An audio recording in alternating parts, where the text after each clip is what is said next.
Je pourrais prendre le micro, vous m'entendez? Ouais. Donc, bonjour à tous, je suis très content d'être là. Je suis aussi un ancien légiseur, donc c'est un plaisir de revenir. Un peu comme vos collègues avant, j'ai fait le master à CCI en crypto à Grenoble. Et après, j'ai fait ma thèse aussi Cora là-bas. Donc là, maintenant, j'ai terminé mes études enfin. Et je bosse à Walix. Walix, c'est une boîte qui est spécialisée dans la cybersécurité. En particulier, en gros, on développe un gros module qui permet aux utilisateurs de se connecter dessus pour ensuite accéder à des services. Donc pour l'utilisateur, c'est plus facile. Je me connecte une fois, je peux accéder à des services derrière. Et après, d'un point de vue administration et sécurité, l'objectif c'est aussi de pouvoir monitorer tout ce qui se passe, c'est-à-dire qu'on voit toutes les actions d'utilisateurs qui ont été faites pour gérer des logs, etc. Un peu comme précédemment, on recrute. Donc si ça intéresse les gens, n'hésitez pas à venir me parler. C'est en pleine extension, la boîte est sympa, on s'amuse bien, n'hésitez pas. Moi là-bas, je suis chercheur en cybersécurité. Donc, mon boulot c'est vaste. J'essaie d'apprendre des trucs, j'essaie de faire de nouveaux trucs. Et l'objectif c'est d'avoir de nouveaux résultats, essayer de les publier, les présenter aux gens. Et donc aujourd'hui, je ne vais pas vous présenter spécialement les résultats que j'ai obtenus moi, même si j'ai bossé un peu dans ce domaine-là. Mais l'objectif c'est juste de vous montrer un peu qu'est-ce qu'on peut faire avec la crypto, à part chiffrer et déchiffrer. On peut faire des trucs un peu plus compliqués. Et notre objectif aujourd'hui c'est de voir le vote électronique. En fait, pour faire le vote électronique, c'est ce qu'on appelle en crypto le calcul multipartie sécurité. Alors, donc, pour commencer déjà, le vote électronique. Le vote, qu'est-ce que c'est? Quand on a un vote, je vais voter. Qu'est-ce qui fait que je peux voter? J'ai ma carte électorale. Donc déjà, je sais qu'il y a uniquement les personnes qui sont autorisées qui peuvent voter. On va authentifier ces personnes. En général aussi, on aime bien qu'il y ait un seul vote par personne. Bien évidemment, le vote, il est secret. Je ne dois pas révéler ce que j'ai voté. C'est secret. Ensuite, le mieux aussi, c'est de dire, bon, on peut participer, il y a les ballots, on peut compter ce qu'il y a dans les ballots, il y a des gens qui font ça, on peut décompter tous les bulletins, etc. Mais moi, je peux rester à côté, vérifier que ça c'est bien fait. Donc ça, c'est bien. Donc ça, en général, dans le vote, ça se passe bien. Comme actuellement, de manière physique, on peut faire tout ça, on peut vérifier la activité, ça se passe bien. La question, c'est donc, comment on fait ça dans le vote électronique? Alors, vote électronique, de manière générale, c'est de dire, je vais utiliser l'électronique pour voter. Donc, il y a plusieurs niveaux, ou ça peut être une machine, on pourrait aussi se rendre devant une espèce d'urne électronique et on pourrait encore avoir des garanties qui sont un peu similaires. Ou alors, pour avoir un vote qui est totalement décentralisé, entre guillemets décentralisé, en tout cas par Internet. Plus besoin de se déplacer. Alors, évidemment, il y a plusieurs avantages à ça. Ça facilite le vote, donc on pourra augmenter le nombre de votants. On pourrait aussi faciliter le décompte. Il suffirait de faire une addition, les ordinateurs sont plus forts pour ça. On pourrait aussi imaginer que le vote électronique, dans un futur plus ou moins proche, ça pourrait nous permettre d'utiliser de nouveaux moyens de vote. C'est-à-dire que là, on a des règles actuellement, 30 personnes, etc. On pourrait imaginer un vote avec des listes, par exemple, où voter pour un seul candidat, on vote pour une liste de candidats. Il y a des gens qui bossent là-dessus pour dire est-ce qu'on pourrait faire un système de vote qui est, entre guillemets, plus juste. Qui vérifie certaines contraintes qu'on pourrait définir. Et bon, il y a un côté aussi éco-friendly, c'est-à-dire que si chacun vote sur Internet, bon, on est content, on n'a pas besoin d'imprimer 50 000 papiers, il y a un côté éco-friendly.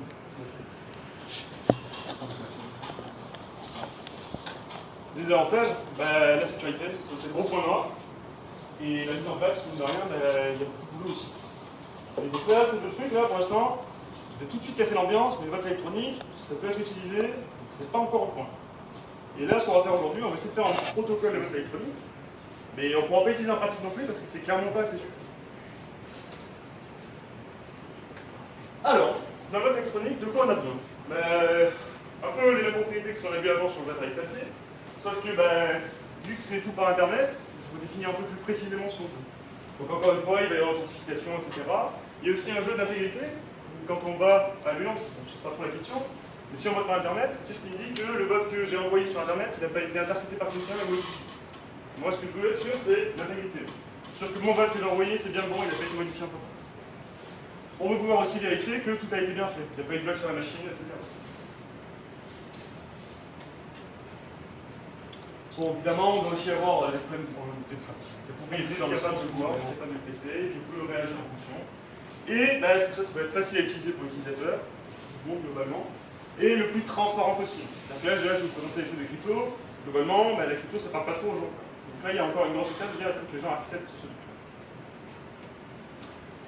Donc la question du jour, comment on fait pour créer un protocole de vote électronique qui soit à peu près sûr, ou en tout cas qui vérifie certaines propriétés? Propriété, ça c'est la cryptographie qui va nous aider. C'est parti. Alors, petite intro. Donc l'objectif, on rappelle, c'est donc de créer un protocole de vote électronique, mais sous-jacent à ça, c'est également donner une idée de qu'est-ce que le calcul multipartie. En gros, on va avoir plusieurs techniques qui existent dans ce domaine-là, avec l'application du vote électronique. Évidemment, on va définir, on va rappeler un peu quelques principes de crypto, chiffres, etc. Définir un peu ce que c'est que le principe du calcul multipartie. Faire une application en disant, bah, je veux faire une somme avec ce truc-là, et après on va avoir des trucs plus rigolos comme trouver un aveugle qui a deux couleurs qui existent. C'est toujours utile un vote électronique. Alors, la crypto. Dans la crypto, truc classique, Alice et Bob. Premier paradigme, c'est la cryptographie qui est symétrique. La cryptographie symétrique, ça signifie que, donc là je mets dans un cas simple, j'ai Alice et Bob. Alice et Bob ont une clé partagée, une clé qui est symétrique. Pour chiffrer un message, Alice elle prend sa clé, utilise son algorithme de chiffrement et elle chiffre. Bob, de son côté, il va récupérer le message et il va utiliser la même clé pour retrouver le message originel à partir du chiffre. Donc ça, les algos, vous connaissez certainement, AES, qui est largement utilisé, même quand vous allez sur Internet, HTTPS et compagnie, sous-jacent, il y a AES. Bon, ça c'est bien beau, mais ça pose quand même toujours le problème de dire comment je fais pour récupérer une clé. Il faut que, a priori, les clés soient partagées. Pour résoudre ce problème-là, il y a une cryptographie asymétrique. Cryptographie asymétrique, l'idée c'est, au lieu d'avoir une seule clé, de quoi j'en ai deux. J'en ai une que je vais garder pour moi, c'est qui est privée, et il y en a une que je vais diffuser à tout le monde. C'est la clé. Cette fois, Alice, elle veut envoyer un message. Qu'est-ce qu'elle fait? Elle prend la clé publique, elle la jette à Bob. Bob il va la récupérer, il va utiliser cette clé pour chiffrer, et il va l'envoyer à Alice. Alice, c'est la seule qui détient la clé secrète qui est associée à cette clé publique. Donc, elle va utiliser sa clé secrète pour déchiffrer le message, donc qui est déchiffré avec la clé publique, et elle va récupérer le message dans la clé. C'est bon pour ça? Alors oui, arrêtez-moi tout le long sur les questions. L'objectif, c'est pas de vous perdre en famille. Donc arrêtez-moi. C'est bon? Crypto asymétrique, symétrique? Donc ça, c'est les grands classiques. Alors, la crypto, ce qui est intéressant en crypto, c'est qu'il y a d'avoir des idées de sécurité qui s'en dégagent. Et en général, ce qu'on utilise, en particulier dans la crypto asymétrique, c'est des problèmes qu'on suppose qui sont compliqués à résoudre. Par exemple, si je prends un RSA, je vais dire, moi j'ai un grand nombre, et si je vous donne ce grand nombre, vous n'êtes pas capable de me répondre la décomposition en facteur premier de ce nombre. Ça, on ne sait pas le faire efficacement. Ou en tout cas, pour l'instant, on ne sait pas le faire efficacement, mais on peut le faire. Dans notre monde actuel, je ne parle pas de crypto quantique, on laisse tomber ça. Dans notre monde actuel, sans ordinateur quantique. Un autre qui est intéressant, donc là que j'ai un peu plus détaillé, c'est le logarithme discret. On va s'en servir après. Donc le logarithme discret, G puissance x, donc ça vaut pas. Toujours, on va toujours modulo n, toujours on est, ils sont finis, donc modulo n ils sont partout, même s'ils ne sont pas toujours écrits, on va toujours modulo n. L'idée c'est à partir de ce truc-là, il faut retrouver le petit x. Et ça, on ne sait pas faire non plus, efficacement. Donc ça nous sert bien, ça permet de dire, ben moi je peux créer des cryptosystèmes qui sont sûrs si je suppose que ce problème est possible. Toute la sécurité de la crypto repose dessus. Okay. On va aussi avoir besoin de fonction de hash, donc ça une fonction de hash cryptographique, c'est une fonction en disant, je donne un entrée, un paramètre, j'applique la fonction dessus, et ça c'est facile, tout le monde sait calculer. Simple. Par contre, si j'ai juste la fonction là, donc le résultat de la fonction, le hash, je ne peux pas revenir facilement en arrière sur le x. Donc ça en pratique c'est utilisé. Les bases de données sur le mot de passe, par exemple, on hash tous les mots de passe et la base de données contient que les hash. Donc typiquement, si un serveur PHP tout pourri avec une base de données, moi je vais récupérer que des hash et je ne pourrais rien en faire. Au lieu d'avoir un mot de passe. Ouais. Donc là, par exemple, là, la fonction de hachage, sharp, quelque chose, ou des choses ainsi. Alors un exemple de cryptosystème. Donc là, il va y avoir un peu de maths, il n'y en a pas beaucoup dans la présentation, juste un peu de maths pour dire, si ça ne vous plaît pas, laissez tomber, c'est pas grave. L'idée, c'est juste de détailler un cryptosystème, celui d'Elgamal, parce que c'est celui qui va être par la suite, donc c'est juste pour voir à quoi ça ressemble. Donc Elgamal, c'est un cryptosystème qui est asymétrique. Il va y avoir une clé privée, SK, ça va être juste un nombre aléatoire. À partir de ce nombre-là, je vais générer une clé publique, et ça va être G puissance SK. Simple. Alors là, ça marche déjà, on l'a bien vu voir, pourquoi ça c'est une clé publique, j'ai G puissance quelque chose, modulo quelque chose. C'est-à-dire que retrouver le SK à partir de cette valeur-là, on ne sait pas le faire, c'est le problème de la grecque discret. Pour chiffrer un message, on va avoir donc, le message S, on va prendre de l'aléa. Donc ça c'est un truc qui est extrêmement utilisé en cryptographie ici. À quoi il sert cet aléa? Simplement à dire que pour deux messages M qui sont égaux, je prends deux messages, M1, M2, M1 égale M2.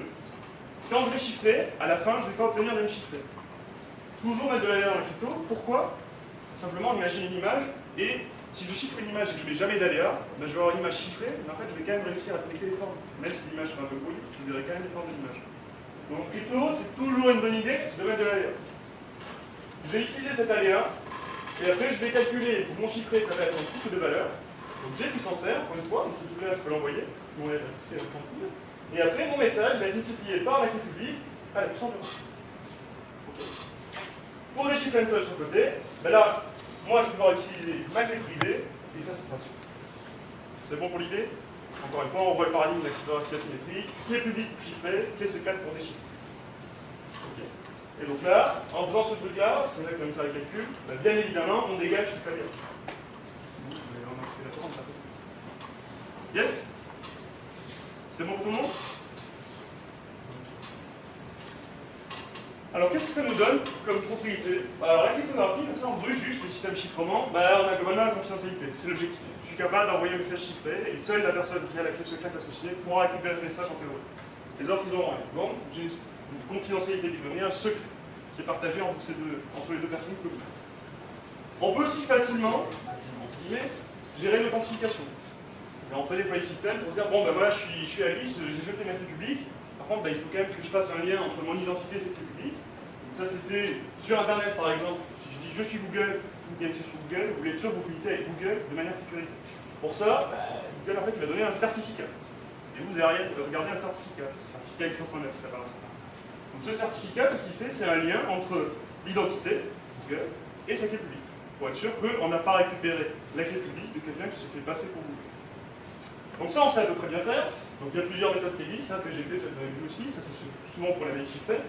Kerberos, et ça c'est utilisé peut-être un peu plus dans les boîtes, peut-être un peu moins déployé dans l'entreprise, mais dans les entreprises, ça va être utilisé aussi. Donc là, c'est un tiers de confiance qui est à chaque fois, bon, c'est un petit, je ne vais pas rentrer dans les détails, on a un gros système de tickets où c'est qu'on a un tiers de confiance, en gros, qui connaît les clés et qui lui dit c'est bon, c'est la bonne personne.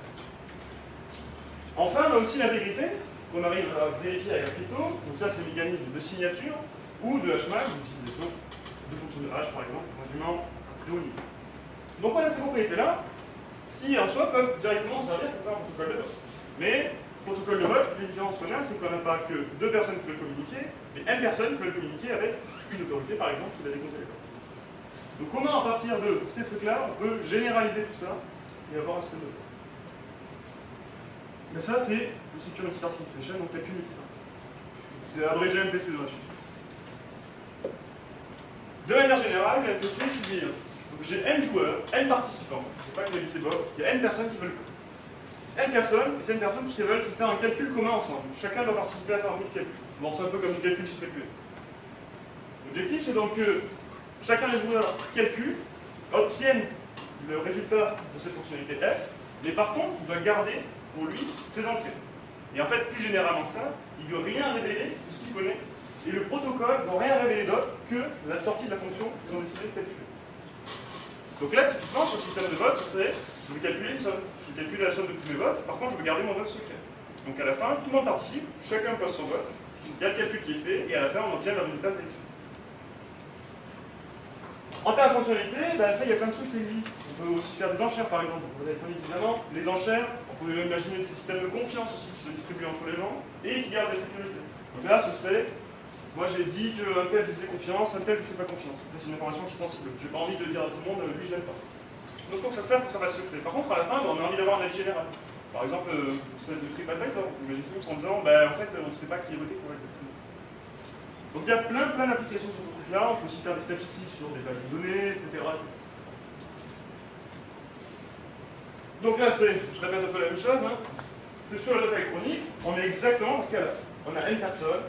On a une entrée secrète qui est le vote, on veut calculer la somme de ces votes, et à la fin, on obtient le résultat. Alors, comment on peut faire ça? Première méthode simple et efficace, je mets un tiers de confiance. Voilà, j'ajoute une entité, je dis ça c'est tiers de confiance. Du coup, tout le monde va envoyer son entrée, chacun envoie son vote à ce tiers de confiance, le tiers de confiance il fait son calcul, et boum, tout le monde obtient le résultat. Donc ça c'est évident. Et comme ça peut paraître un peu désuet, un peu utile.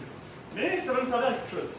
Donc là, on voit tout de suite que, en pratique, ça ne marche pas. Hein. Si on dit qu'on fait confiance à quelqu'un, on ne résout pas vraiment le problème.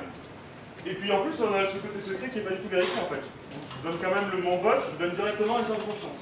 donc il sait ce que j'ai voté. On ne répond pas vraiment à la question. Ce truc-là, pourtant, c'est important, c'est un mot de pour définir la sécurité.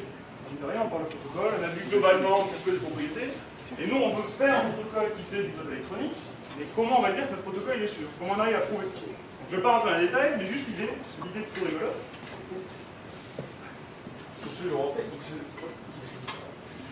L'idée, ça va être de partir d'une exécution qu'on appelle idéale. L'exécution idéale, c'est exactement ce qu'on vient de faire en disant j'ai un tiers de confiance qui est capable de faire ce calcul. Je lui donne tout, il fait tout, il me rend tout. Il n'y a pas d'attaque possible en soi.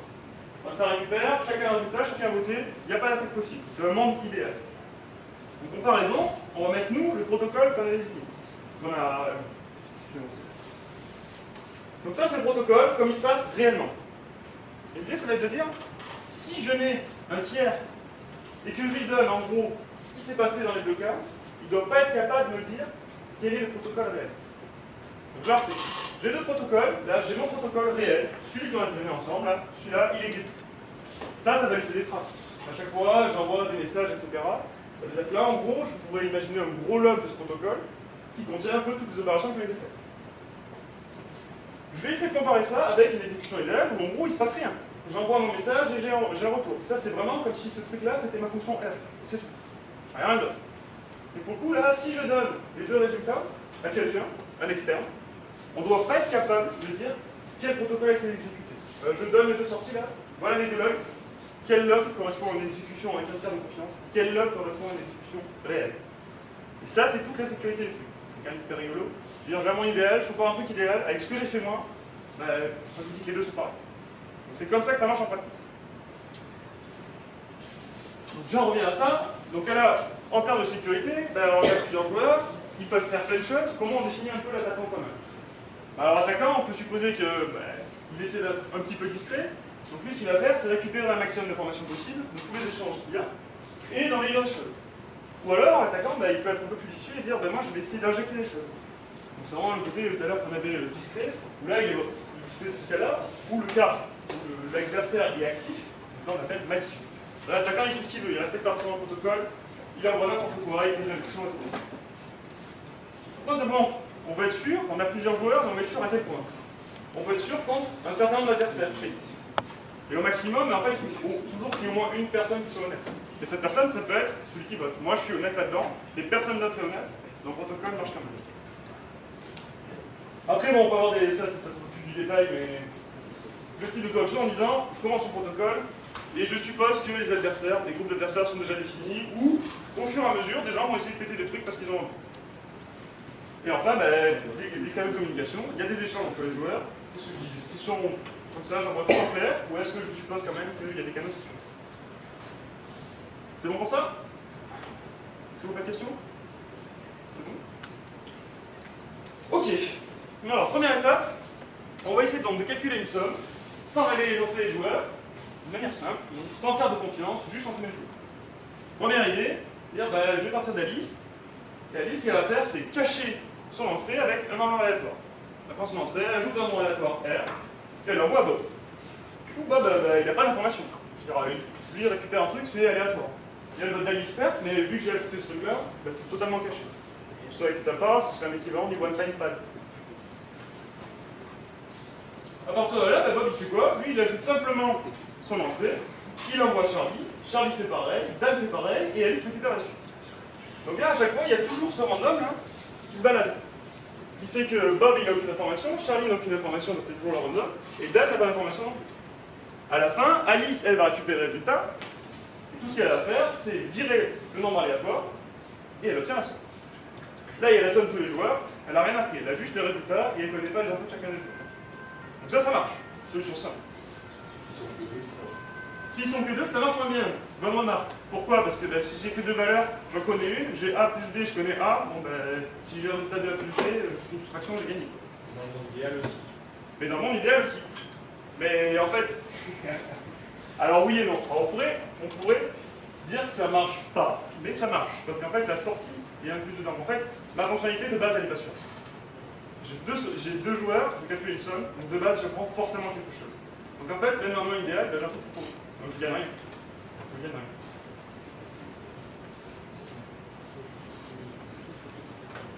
Donc, première remarque, bon, s'il n'y a pas assez de joueurs, effectivement, ça ne marche pas.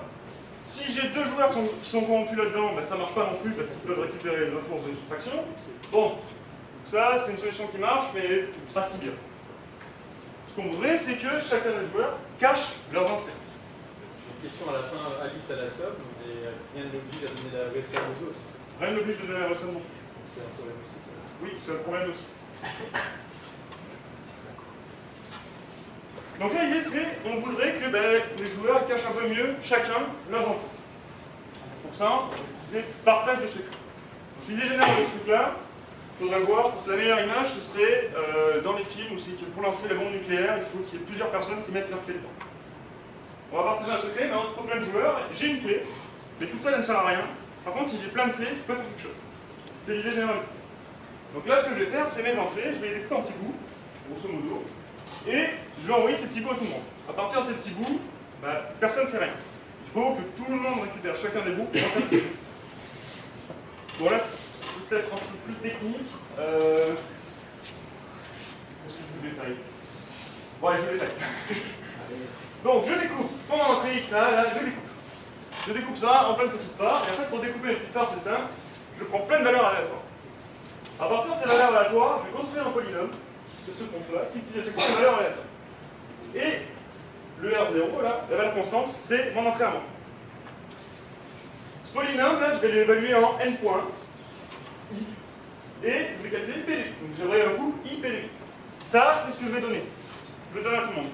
Ça, je peux le donner à tout le monde. À partir de là, les gens ont chacun un bout, c'est exactement ce que je disais, chacun un bout de ce truc-là, j'ai une évaluation de polynôme, mais je peux rien en faire.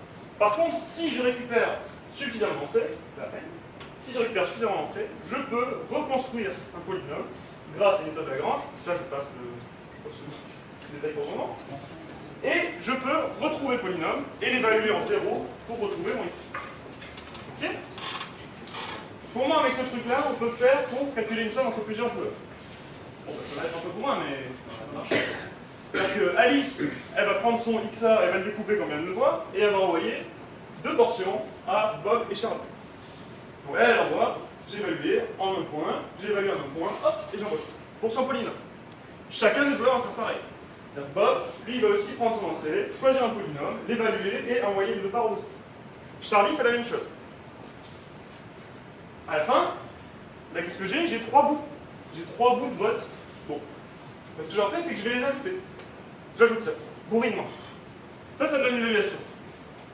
Et à partir de ce truc-là, chacun des joueurs va faire ça avec tous les petits bouts qu'ils ont. Chacun fait la somme et renvoie cette somme à Alice. Je reste toujours Alice comme autorité entre guillemets. Une fois que j'ai récupéré ce truc-là, ça y est, j'ai récupéré plein d'entrées. Bon, c'est pas le bon polynôme, mais j'ai récupéré en fait plein de trucs. Bon, en fait, j'ai la somme de plein de petits bouts, et j'en ai assez pour reconstruire un nouveau polynôme pour lequel la somme sera le résultat. C'est-à-dire que là, je vais faire mon incorporation de Lagrange là, sur les petits bouts sauvés. Et j'en ai assez. Donc à partir de là, j'ai gagné. Et j'évalue le nouveau polynôme que j'ai obtenu en 0, et j'obtiens la somme. Ouais, ça va? Bon, ça c'est pas mal. C'est pas mal. Bon, là en termes de sécurité, on est plutôt content. Hein. Donc à chaque fois qu'on a que des petits bouts qui servent à rien, c'est pas mal. Par contre, ça pique un peu, quoi, parce qu'à chaque fois que tout le monde a envoyé 50 trucs de partout, c'est pas génial. Est-ce qu'on peut faire mieux? On peut faire mieux. On peut faire mieux en disant, on veut toujours garder cette idée de cacher les entrées de chacun des joueurs. Et pour faire ça, on va utiliser un truc qui s'appelle le chiffrement homomorphe. Ça, c'est un truc absolument incroyable. Je vais dire, j'ai un chiffré 1 là, et j'ai un autre chiffré 2, et à partir de 2 chiffrés, je vais faire une addition ou une multiplication dessus, et je vais obtenir le chiffré de l'addition ou de la multiplication. Ça, c'est fou, ça. Je ne sais pas si vous vous rendez compte, mais c'est fou, ça, comme ça. J'ai déchiffré, donc ça c'est rien, là, j'ai pas la clé, je connais pas le cas, je connais pas ce truc-là. Je peux pas déchiffrer ça. Par contre, j'ai 2 chiffrés avec la même clé, là, et bam, je peux quand même obtenir un chiffré de la somme. Magnifique. Et donc ça va être utile. Bon, après, petite limitation. En pratique, si on veut un truc comme ça où c'est qu'on a l'addition et la multiplication, il est efficace. Donc il va falloir faire un truc un peu plus simple. Donc, typiquement, une seule opération. Une seule opération, ça peut suffire. Nous, par exemple, on veut la somme. Avec Gagamal, on peut. Je vais passer les détails pour cela, mais avec Gagamal, vous voyez sur parole, on peut faire ça. Comment ça va se passer? Toujours pareil, je vais calculer ma somme. Bon, ok. Je vais chiffrer, avec la clé d'Alice, là, je chiffre mon XA. Ce XA, je l'envoie à Bob. Bob, il en fait rien. Bob, il va récupérer, là, c'est un chiffre avec la clé publique d'Alice. Donc ça, c'est je chiffre avec la clé publique, c'est très rigolo. Je chiffre avec la clé publique, là, Alice, elle chiffre avec sa propre clé publique le message XA. Ça veut dire qu'il n'y a que Alice qui peut récupérer XA. Les autres, ils ne peuvent pas. Donc Bob, il obtient ça, mais il n'en fait rien, il a un chiffré. Par contre, chiffrement moment. Ça veut dire quoi? Ça veut dire que Bob, à son tour, il va chiffrer son entrée avec la clé publique d'Alice, et tac, il calcule la somme. Et ça, la magie du chiffrement moment, ça nous donne le chiffré de la somme des deux entrées. La suite, on fait un petit peu, j'envoie ça à Charlie, et Charlie fait exactement la même chose avec C, et à la fin, on envoie tout à Alice. Alice, elle a la clé privée, elle peut déchiffrer, elle obtient la somme. Magie. C'est pas mal, non?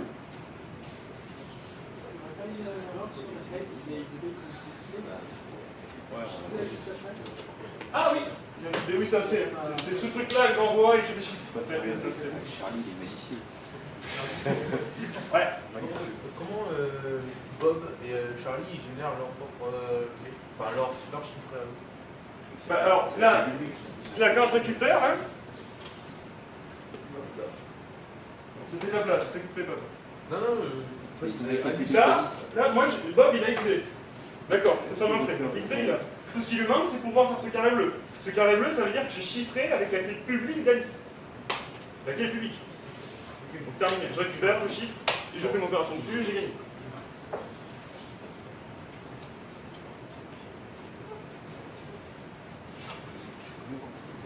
Alors, le problématique de ça, ben, c'est que là, quand même, on place encore une fois une énorme confiance sur Alice.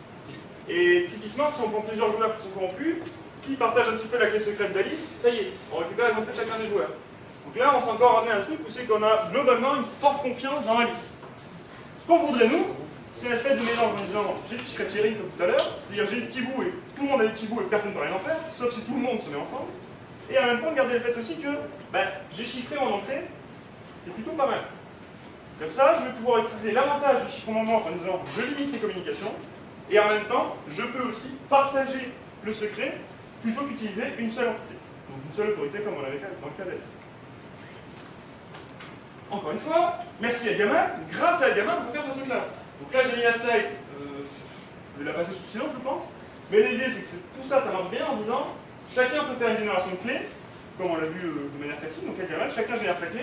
Le seul détail, c'est qu'ils en gagnent des paramètres en commun. Par contre, on l'a vu, génération de clés de Gamin, c'est prendre des nombres aléatoires et faire G puissance en ce nombre aléatoire. Pas trop difficile. Donc chacun peut faire ça. Et après, on peut combiner facilement les clés publiques pour chiffrer en disant moi je vais chiffrer avec un tel, un tel, un tel. Je peux faire un truc facile avec ça. Il suffit que je fasse le produit des clés. Et j'ai gagné. J'ai ma nouvelle clé publique pour les 3 personnes, par exemple, si je choisis 3 entités. Et après, ben, à chaque fois, chacune des entités va déchiffrer la partie qu'il a avec sa clé. Et à la fin, ils vont pouvoir recombiner tout pour avoir le résultat et donc déchiffrer le message final. Ouais. Ce qu'il faut retenir là, c'est qu'avec Gamal, ça marche bien, on peut faire ça. Donc ça, c'est la première partie. On va revenir là-dessus et on va tout mélanger ensemble. On va y revenir à la fin avec le robot total. Donc là, on est quand même capable de dire je peux avoir n autorités, donc comme ça, je ne donne pas toute ma confiance dans une, et en même temps, j'ai un coût en communication qui est raisonnable, et en plus, je sais que mon entrée, elle est toujours bien protégée parce que je chiffre. Donc ça, en gros, on a réussi à faire une somme secrète, où chacun garde son secret pour lui, son vote pour lui, et à la fin, tout le monde peut obtenir un résultat. Donc déjà, on a bien avancé. Par contre, il manque un truc, c'est que là, on ne sait jamais si ces opérations ont été bien faites. Imaginons, je prends un référendum, chacun doit voter 0, 1, oui ou non. Très bien, s'il y a quelqu'un qui m'envoie le chiffré de 15, il a voté pour 15 personnes. Pas génial. Donc là, ce qu'on voudrait, c'est quand même dire, bon, je ne veux pas savoir ce que tu as voté, par contre, je voudrais m'assurer que ce que tu as voté, c'est quand même à peu près raisonnable. C'est-à-dire que c'est ou un 0 ou un 1. Mais je n'ai pas à savoir que c'est un 0 ou un 1. Pour ça, on va utiliser des preuves zéro knowledge. Des preuves d'éducation nulle de connaissance. L'idée, c'est juste de dire, ben, ouais, moi je vais prouver que j'ai quelque chose, que j'ai réussi à faire quelque chose, mais sans donner ce quelque chose. Typiquement, un exemple. J'ai réussi un sudoku. Alors, je dis que j'ai réussi un sudoku. Ouais, cool. Prouve-le. En fait, on est tous les deux là, on fait sudoku, moi j'ai réussi. Ouais, je dis que j'ai réussi, comment tu me crois? Ben, je peux te prouver en fait que j'ai la solution sans te la donner. C'est ça que ça me donnait, c'est pas le zéro knowledge, c'est l'objectif. Et l'autre exemple, que j'ai dit à l'introduction, c'est les deux couleurs. Donc ça, c'est quand même un truc assez incroyable, c'est qu'en gros, moi je suis Alice, j'ai deux cartes, et en face j'ai Bob, et Bob est aveugle. Pourtant, je vais réussir à prouver à Bob qu'il y a bien deux cartes de couleurs différentes. Pourtant, Bob est aveugle. Vous le sentez? Aussi fort comme mort, mais pas loin quand même. Alors, plus en détail. Alice, deux cartes, une carte rouge, une carte bleue. Bob en face, aveugle. Ce qu'elle va faire, Alice, c'est elle va donner les cartes à Bob. Bob, tout ce qu'il va en faire, c'est se mettre dans un coin, caché d'Alice. Il va dire, la première, je la mets à gauche, la deuxième, je la mets à droite. Ça, il n'y a que lui qui le sait. Ensuite, il va prendre une carte de manière aléatoire, une des deux, et il va la montrer à Alice. Je l'envoie. J'ai pris une des deux cartes, je l'envoie. Alice, elle va me répondre. Bah, Alice, elle voit les couleurs. Donc, il va me dire, bah, si la carte est rouge, je réponds que c'est rouge, si la carte est bleue, je réponds que c'est bleu. Comment il va être convaincu? Bah, en répétant ce processus plusieurs fois. Je le fais autant de fois que je veux. Et à chaque fois, je prends une carte de manière aléatoire. J'en prends une des deux et je la monte. Je regarde, hop, et je la remets. Elle me dit bleu, parce qu'elle m'a toujours dit bleu quand j'ai pris la carte à droite. Si on fait ça suffisamment de fois, s'il y a vraiment deux couleurs, Alice va toujours bien me répondre. Donc il y aura probablement deux couleurs. Par contre, si c'est pas vrai et que les deux cartes sont de la même couleur, bah, elle a une chance sur deux de planter, quoi. Donc il y a quand même un moment où là-dedans, il va y avoir une réponse qui va pas être convaincante, parce que je vais avoir montré la carte de droite qui est la bleue, en train de me répondre. Donc à l'arrivée, j'ai montré à un aveugle qui avait deux couleurs différentes, et je n'ai même pas donné les couleurs, entre guillemets. Il sait pas, droite-gauche, c'est juste celui qui choisit. C'est tout. Donc j'ai prouvé à un aveugle qu'il y avait deux couleurs différentes. Incroyable. Bon, en pratique, ça va être un peu moins sexy. En pratique, ben nous on va utiliser ça pour dire ouais, mon vote il est correct, je ne vais pas voter n'importe quoi. Okay. Dans l'autre sens, je peux aussi utiliser ça pour dire ben, les autorités, elles ont bien compté. Elles ont fait un boulot correctement. Je vais aussi m'assurer que l'autorité avec laquelle je communique, là, qui m'a donné cette clé publique, elle connaît toujours bien la clé privée. Elle ne l'a pas paumée, ou elle ne s'est pas passée pour quelqu'un d'autre, etc., etc. Donc ça, c'est plus là-dedans que ça nous utilise. On va l'utiliser nous. En gros, on est toujours avec Elgamal, je mets Elgamal. Avec Elgamal, ce qu'on veut là, en fait, typiquement, si je prends l'exemple de la clé publique et la clé privée, j'ai la clé publique. L'entité veut me montrer qu'elle a la clé privée. Donc en fait, me montrer qu'elle a la clé privée, c'est me montrer qu'elle est capable de résoudre le logarithme discret.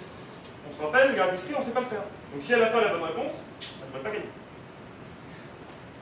Comment ça se passe? Alors, ben, on parle d'un secret de base, donc de la clé secrète, des paramètres publics, j'ai puissance S, donc ça c'est la clé publique. Mais là, ce que je veux montrer, c'est que moi je connais bien le S. Je veux montrer à Bob que je connais bien ce S-là. Comment je fais ça? Alors, je fais un marathon d'abord, je vais calculer G puissance R et je l'envoie. Bob il est content, il prend aussi un nombre aléatoire et il l'envoie. Et je vais calculer ce truc-là aussi avec mon secret S. Ça, je peux pas le calculer si je n'ai pas ce S. Ça, je vais l'envoyer. Et Bob, de son côté, il va vérifier en utilisant les paramètres publics, son challenge, le petit C là, que ça vaut bien le truc que j'ai envoyé. Ouais. Ça marche pourquoi? Parce que je ne peux pas tricher en fait. Si je ne connais pas le vrai S là, j'ai une chance sur la taille des possibilités de tâche de grand S de me planter. Si je mets un truc aléatoire là, ça va pas être vérifié à la fin. Et encore une fois, on peut l'exécuter autant de fois qu'on veut. Pour gagner en confiance. À chaque fois là, si je dis que j'ai une chance sur n de gagner, imaginons j'ai beaucoup de chance. Bah, je gagne. Bon. Fois d'après, c'est-à-dire je gagne, ça veut dire bah, je l'ai floué. Fois d'après, on va exécuter le protocole. Ça y est, j'ai encore une chance sur n, donc ça fait une chance sur n, une chance sur n, une chance sur n. Enfin, bref. Si je l'exécute assez de fois, j'ai quasiment sûr que la personne en face, si elle a toujours gagné, toujours réussi, elle a bien su. Ouais? Ça va? Toujours pas de questions? Ouais? Je suis pas sûr d'avoir super bien suivi, mais si Alice elle répond exactement le contraire, si on prend la carte bleue, la carte rouge, si Alice elle se dit quand il y a une carte rouge, je réponds bleu, et quand il y a une carte bleue, je réponds rouge. Est-ce que ça marche ou pas? Ah, si tu gardes toujours l'inverse, oui. Ça, tu peux dire oui, je réponds toujours l'inverse. Si je vois le bleu, je réponds rouge, et si je vois rouge, je réponds bleu. Ah oui, mais au final, Mais par contre, tu faut garder ça tout le long, quoi. Ils s'en foutent, de toute façon, ils ne voient pas les couleurs. Tout ce que tu veux le convaincre, c'est qu'il y a deux couleurs différentes. C'est Alice qui veut convaincre Bob. Hein. C'est un roi de trèfle et dame de trèfle. Si on répond toujours rouge quand on voit le roi de trèfle, et noir quand on voit le dame de trèfle. Il y aura deux couleurs, mais ça sera pas des couleurs, ça sera des figures. C'est pas pareil, non? On convainc un aveugle qu'il y a deux couleurs, alors Il y a deux figures. Non, c'est deux figures. Oui, mais. Alors, effectivement, je vais raconter n'importe quoi. En fait, voilà, ce qu'il veut vous montrer, c'est qu'il y a deux cartes différentes. Le couvent clin d'œil, c'est les hommes et les femmes. C'est bon? Ouais. Alice, elle envoie. Ouais. Il a grand R. C'est grand R qui a. Lui, il a G puissance 6. C'est bon? Ok. Donc là, oui. Ouais, juste un truc, ça serait pas plus simple si Bob il envoie G et maintenant laisse tomber. C'était un truc non. C'est leur génial, c'est comme ça. C'est bon, t'as ta réponse. Ouais, c'est ma réponse. Ok. Alors là, maintenant. Récapitulatif. On sait calculer une somme et on sait garder le secret. Et on sait aussi prouver que moi j'ai pas voté n'importe quoi et qu'en face, globalement, c'est à peu près la bonne personne et qu'elle a à peu près bien compté aussi. Ok? Comment on fait pour mélanger tout ce truc-là? C'est ça, parce qu'on a des petits blocs là, comment on fait pour mélanger tout ça? Donc là, on va voir une version ultra simplifiée d'un truc qui existe vraiment, c'est Helios, donc c'est un truc qui a été implémenté. Et donc ça, il y a des gens qui connaissent, ça s'arracher les cheveux, hein, c'est une version simplifiée. Donc, on part comment? En disant, ben, je prends mon mélange avec mon chiffrement homomorphe et mon partage de secret. Pour ça, je vais dire là, je prends 3 entités, là, on va rester sur 3 entités. Vous pouvez y en avoir autant qu'on veut, hein, autant qu'on veut. Moi, j'en choisis 3, et je dis, je vais voter avec ces 3 là. Je prends ces 3 là, je les sens de confiance. Au coup, je vais les récupérer après le public et je vais chiffrer mon vote. Chacun des joueurs fait ça. Donc là, j'ai des petits points, donc tout le monde fait ce truc-là en récupérant le vote. Ok? Ensuite, je vais envoyer une preuve aussi en disant, bon, c'est bon, j'ai pas voté n'importe quoi, j'ai voté un truc qui était dans le balanceur. De leur côté, ils vont me dire, c'est bon, tu as bien envoyé ton vote à la bonne personne, j'ai bien la clé privée, associée à la clé publique, avec laquelle tu as voté. Deuxième preuve de neige. À partir de là, on utilise le côté homomorphe en disant, moi je suis à 1, j'ai récupéré mes votes, là, je fais les sommes. Donc ça, c'est toujours les sommes sur les chiffrés. Toutes les entités font ça de leur côté avec les votes qu'elles ont obtenus. Finalement, elles vont toutes se renvoyer leur bout de déchiffrement. Là, elles n'ont pas le déchiffrement complet, elles ont un bout de déchiffrement, qu'on se rappelle, c'est du secret sharing, partage de secrets. Donc là, elles ont pu récupérer, en gros, rien du tout. Là, elles ont déchiffré quelque chose, mais c'est un petit bout. Et à partir de ça, elles ne peuvent rien en faire. Donc là, elles vont chacune s'échanger. Le schéma est simplifié, il y a des flèches de partout. Tout le monde s'envoie le D1. Donc D1, D2, D3. À partir de là, on va recombiner tout ça. Et chacune des autorités va publier le résultat. Et on a le résultat du vote. C'est bon? Petite conclusion, un peu plus légère. Donc il y a des implémentations. Donc là, on a vu le truc de Helios, très simplifié. Il y a d'autres mécanismes qui existent. Ça a parfois été utilisé. Typiquement, ils ont un petit canton en Suisse là aussi qui ont utilisé le vote électronique. En Estonie aussi.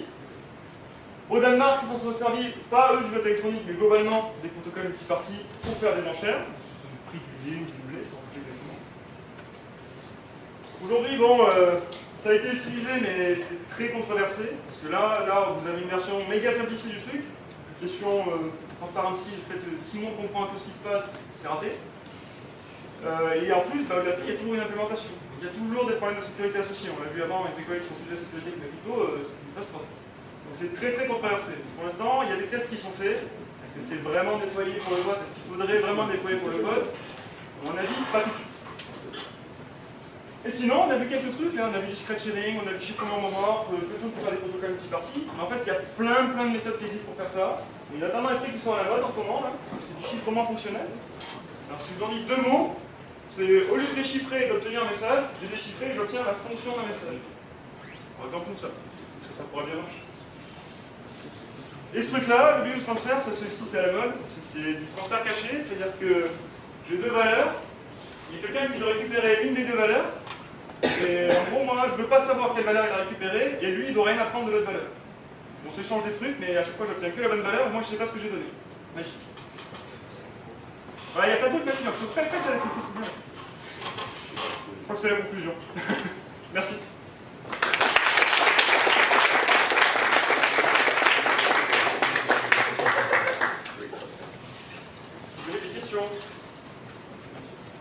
Dans le protocole Helios simplifié que vous avez montré un petit peu plus haut par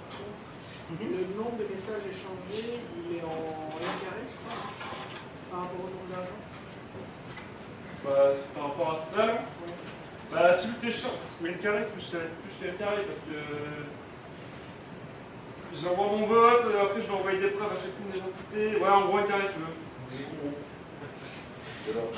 Ouais. En gros n carré, ouais. Ouais. Gentiment. Est-ce que ça pose pas des problèmes quand on se retrouve à avoir beaucoup de gens qui votent?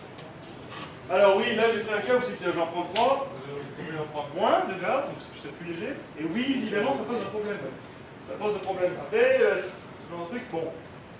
Là je demande comme un bourrin aussi avec mes preuves dans tous les sens, ça peut être allégé. Typiquement, je sais pas, je vais récupérer la clé publique via un certificat, via un moyen sûr, etc. Je vais à ma mairie, je perds un peu le côté internet.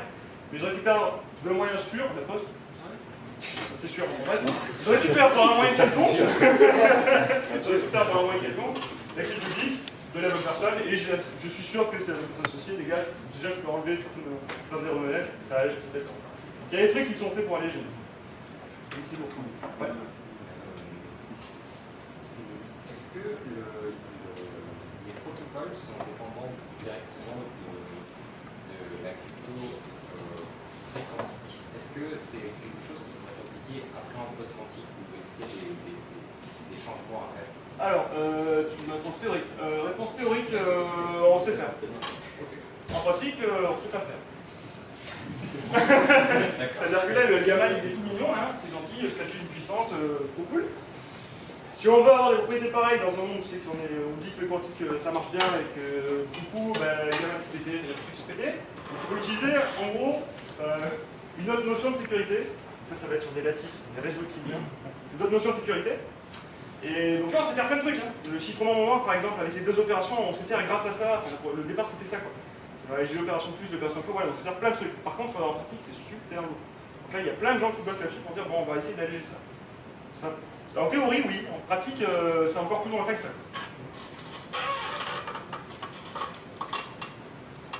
À propos de El Gamal, c'était assez convaincant sa propriété homomorphique. Est-ce qu'il y a d'autres algos connus comme ça qui ont des bonnes propriétés comme celle-là?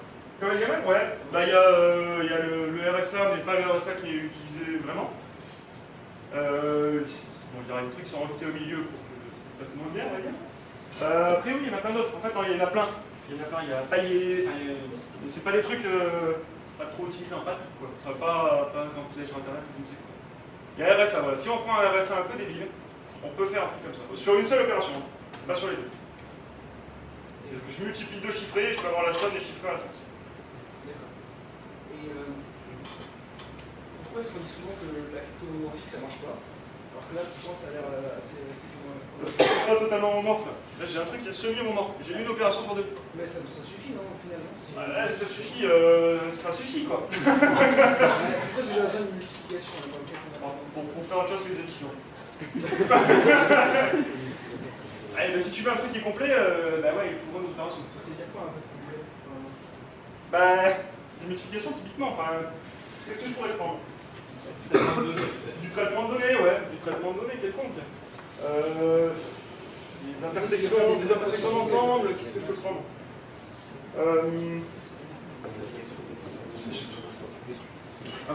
Un produit de matrice. Je prends un produit de matrice. Donc là, ça peut marcher avec un seul. Mais de but en blanc, si tu as un produit de matrice, c'est ta coalition. Vas-y. Ça va prendre du temps. Ça va prendre du temps. C'est possible. Oui, bon, pas trop payé, mais oui, c'est possible. Ouais. C'est long. Pourquoi est-ce que si j'ai l'addition et la multiplication, pourquoi est-ce que je peux tout faire?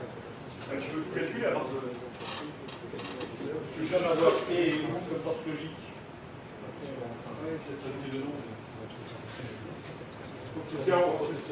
Ouais, l'idée c'est... Là c'est comme si tu avais un programme avec un nombre limité d'instructions, tu ne pourrais pas écrire n'importe quel programme.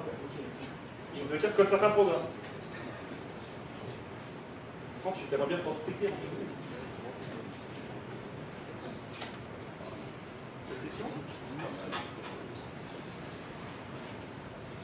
Donc dans votre présentation, on a vu que pour vérifier que la personne a envoyé un résultat attendu, donc typiquement 0 ou 1, ça nécessitait une interaction. Mais est-ce que c'est possible par la suite, si on veut recompter, si on veut revérifier le résultat, ça nécessite de refaire l'interaction avec tout le monde? Est-ce que c'est possible de conserver la preuve et du coup de pouvoir revérifier a posteriori que le résultat est correct? Oui, mais pas avec ça. D'accord. Oui, en fait, quand tu fais un truc, l'idée, ce serait comme un ticket ou une enveloppe. Tu mets un ticket dans une enveloppe, par exemple, quand tu as voté, tu prends un ticket, une enveloppe, tu la gardes.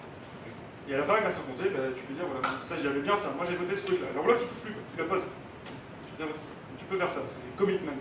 Je m'engage dans un truc. J'engage que j'ai fait ça. Donc là, ce que tu dis, tu pourrais le faire. Après, en pratique, sur les points zéro relève, il y a un truc que j'ai pas dit d'ailleurs qui aurait pu répondre sur l'interaction. La preuve sur le discrete log, elle est méga lourde, vu qu'il y a des gros échanges de partout. On peut les faire plus légères. On peut limiter des échanges.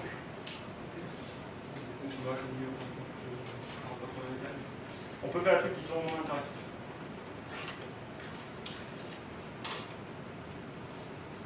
Est-ce que vous avez d'autres questions? Bon, ben, merci beaucoup pour la conférence. Merci.